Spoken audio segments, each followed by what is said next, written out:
यक्षिणी को अपने सामने जादू करता हुआ देखकर अनुराग इतना तो जरूर समझ गया था कि यक्षिणी कुछ भी कर सकती थी। अगर वो अपने हाथों से सेब निकाल सकती थी तो उसे खा भी सकती थी। अनुराग घबराने लग जाता है।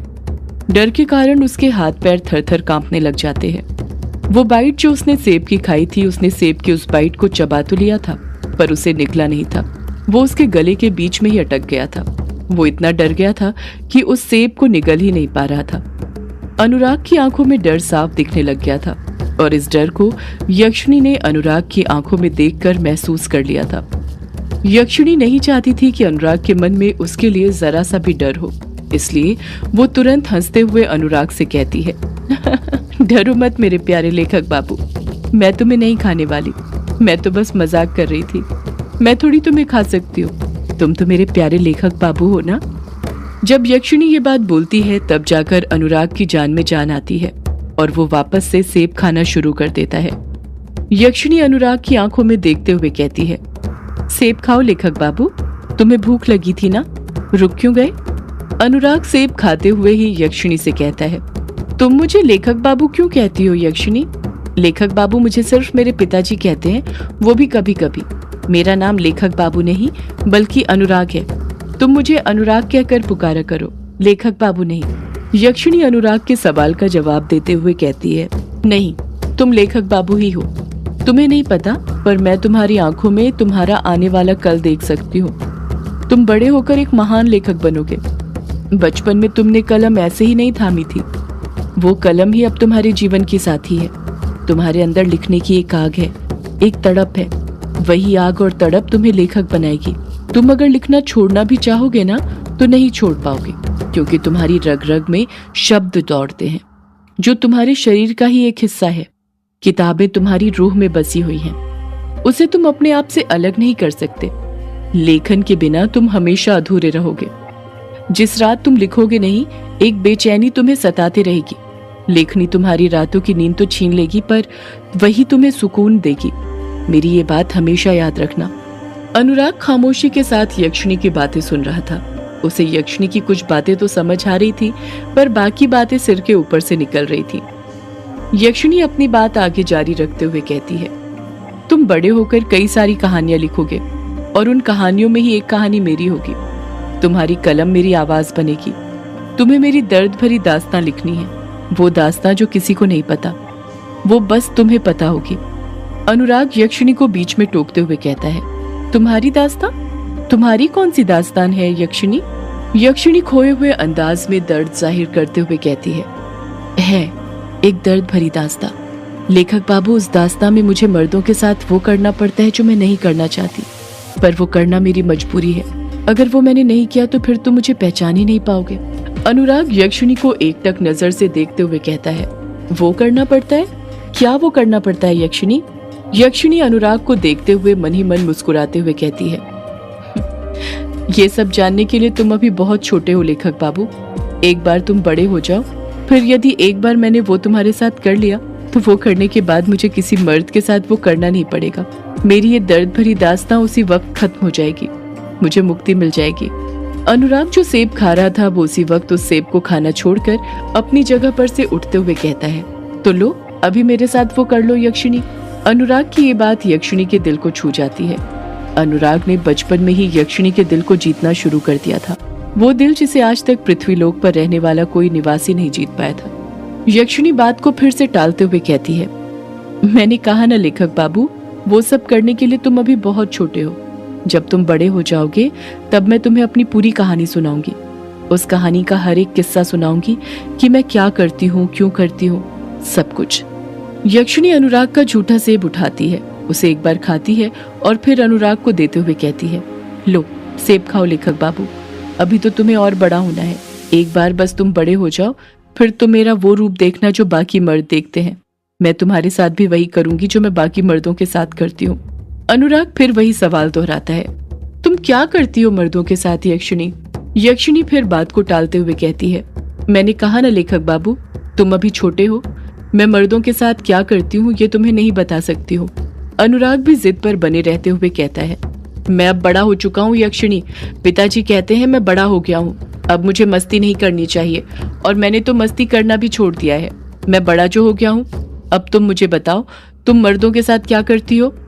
यक्षिणी अपनी बात पर कायम रहते हुए कहती है, नहीं लेखक बाबू, मैं तुम्हें नहीं बता सकती, तुम छोटे हो। अनुराग भी अपनी बात पर अड़ते हुए कहता है, मैंने कहा ना, अब मैं बड़ा हो गया हूँ। तुम्हें मुझे बताना ही होगा कि तुम मर्दों के साथ ऐसा क्या करती हो जो तुम्हें करना पसंद नहीं है। मुझे तुम्हारी कहानी अभी सुननी है। यक्षिणी झट से कहती है, नहीं लेखक बाबू, तुम छोटे हो। अनुराग भी उतनी ही फुर्ती के साथ तुरंत पलट कर कहता है, नहीं, मैं छोटा नहीं हूँ। मुझे अभी तुम्हारी दास्तान जाननी है, वरना मैं तुमसे कभी बात नहीं करूंगा। अनुराग अपनी जिद पर अड़ गया था, और यक्षिणी भी जानती थी कि अनुराग बहुत जिद्दी था। चाहे कुछ भी हो जाए, कुछ न कुछ करके अपनी बात मनवा कर ही रहता था। यक्षिणी भी अनुराग को नाराज नहीं करना चाहती थी। वो नहीं चाहती थी कि अनुराग उससे रूठे, इसलिए वो अपनी दास्तां उसे सुनाते हुए कहती है, ठीक है, मैं बताती हूँ तुम्हें मैं मर्दों के साथ क्या करती हूँ, पर पहले सेब खाओ। यक्षिणी के मुंह से ये बात सुनते ही अनुराग खुश हो जाता है और फिर से सेब खाने लग जाता है। यक्षिणी अनुराग के पास बैठ जाती है और उसकी आंखों में देखते हुए कहती है, तुम्हें पता है ना लेखक बाबू, मैं कौन हूँ? अनुराग जवाब देता है, हाँ मुझे पता है, तुम यक्षिणी हो। यक्षिणी अपनी बात आगे जारी रखते हुए कहती है, हाँ मैं यक्षिणी तो हूँ, पर मैं कोई आम यक्षिणी नहीं। मैं कामेश्वरी यक्षिणी हूँ, जो महादेव की बहुत बड़ी भक्त थी। उनकी ही भक्ति में लीन रहा करती थी, उनकी सेवा में लगी रहती थी। ये उसी का फल था कि सारी चुनौतियां पार कर मैं यक्षिण लोक की महारानी बनने वाली थी। अनुराग हैरानी के साथ कहता है, क्या कहा? यक्षिण लोक? ये कहाँ पर है? बंगला मुड़ा के पास है क्या? यक्षिणी अपने हाथ से खिड़की की तरफ आसमान में जगमगा रहे तारों की तरफ इशारा करते हुए कहती है, वो तारे देख रहे हो? यक्षिण लोक वहीं पर है, उनसे भी दूर।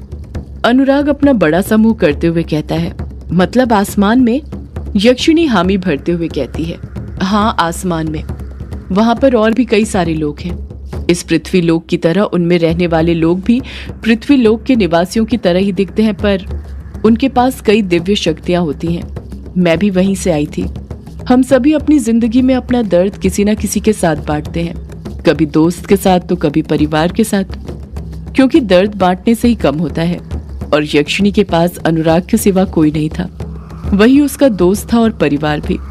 यक्षिणी को नहीं पता था कि एक छोटे से बच्चे को इतना सब समझ में आ रहा था या नहीं, पर यक्षिणी बस अपनी कहानी उससे बयां करना चाहती थी, अपना दर्द उसके साथ बांटना चाहती थी।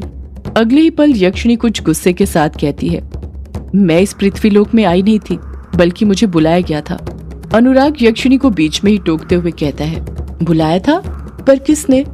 यक्षिणी गुस्से से अपनी मुट्ठी भींचते हुए कहती है, भक्षानर ने। जैसे ही यक्षिणी भक्षानर का नाम लेती है, खिड़की से तेज हवाएं कमरे के अंदर घुसने लग जाती हैं। जैसे भक्षानर का नाम लेना ही खौफ को जन्म देना हो, उसे न्योता देना हो। अनुराग हकलाते हुए भक्षानर का नाम लेते हुए कहता है, भक्षानर? ये कौन है? यक्षिणी उसी गुस्से भरे लहजे में कहती है, भक्षानर एक राक्षस था, राक्षस से भी ज्यादा हैवान। वो सारी उपाधियां जो किसी बुरे से बुरे को दी जा सकती है, उससे भी बुरा था। भक्षानर, उसी के कारण मैं इस लोक में बंधी हुई हूँ, अपने लोक नहीं जा पा रही हूँ।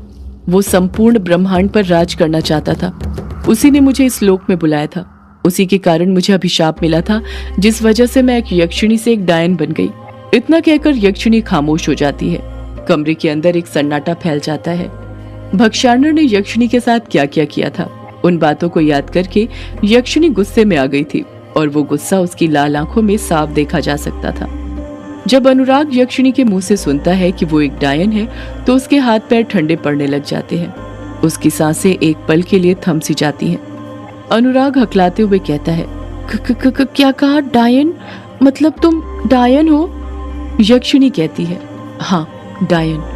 उस अभिशाप के कारण ही मुझे हर पूर्णिमा और अमावस्या की रात जो भी मर्द किश्नोई नदी के पास आता था, उसे अपना शिकार बनाना पड़ता है।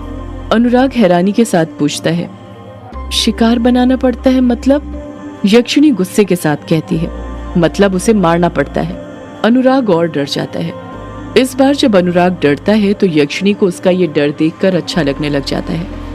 ऐसा लग रहा था जैसे वो डायन जो उसके अंदर सोई हुई थी, भक्षानर के बारे में याद करके वो वापस से जागने लग गई हो, वो फिर से बुरी बनने लग गई हो। यक्षिणी अनुराग की आंखों में देखते हुए ही कहती है, तुम जानते हो मैं मर्दों को अपना शिकार कैसे बनाती हूँ? अनुराग यक्षिणी को एकटक नजरों से देखते हुए पूछता है। कैसे बनाती हो? यक्षिणी कहती है, जब भी कोई मर्द मेरे पास आता है तो सबसे पहले मैं उन्हें खाने के लिए सेब देती हूँ।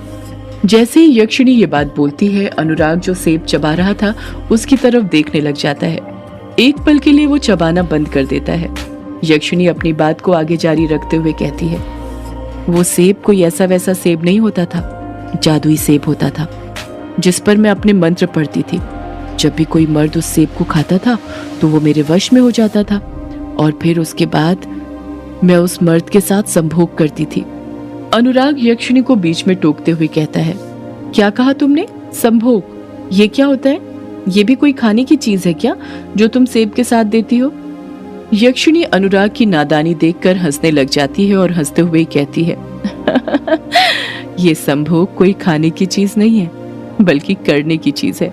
अनुराग फिर कुछ पूछने ही वाला था कि उसी वक्त यक्षिणी आगे बोल पड़ती है, संभोग करने के बाद मैं मर्दों का खून पीकर अपने लंबे लंबे पैने नाखूनों से उनका दिल उनके सीने से बाहर निकालकर उन्हें मार देती हूँ। अनुराग डरते हुए अपने हाथ में पकड़े सेब को देखते हुए कहता है, मतलब अब तुम मुझे भी मार दोगी? तुमने मुझे खाने के लिए सेब दिया और वो मैंने खा लिया। अब मैं तुम्हारे वश में हूँ। अब तुम मेरे साथ भी संभोग करोगी और मुझे मार भी दोगी? यक्षिणी हंसते हुए कहती है, तुम अभी बच्चे हो लेखक बाबू, मैं तुम्हें भला कैसे मार सकती हूँ? अनुराग एकदम चुप डरा हुआ खड़ा था। यक्षिणी आगे कहती है, डरो मत, मैं अभी तुम्हें नहीं मारूंगी, पर जब बड़े होगे तब जरूर अपना शिकार बनाऊंगी। अनुराग बचकानेपन से बोल पड़ता है, क्या तुम तब भी मुझे सेब दोगी खाने के लिए? यक्षिणी कहती है, नहीं लेखक बाबू, तब तो मुझे तुम्हें सेब देने की जरूरत ही नहीं पड़ेगी। जानते हो क्यों? अनुराग हैरानी के साथ कहता है, क्यों? यक्षिणी जवाब देती है, क्योंकि मैं सदियों से मर्दों के शिकार करते हुए आ रही हूँ और जैसे जैसे सदियां बीती हैं मर्द भी बदले हैं, उनके रहने के तौर तरीके भी और मेरे शिकार करने के तरीके भी। पहले मैं उन्हें खाने के लिए सेब, पान, मछलियां दे देती थी, पर अब मैं उन्हें खाने के लिए कुछ और ही देती हूँ।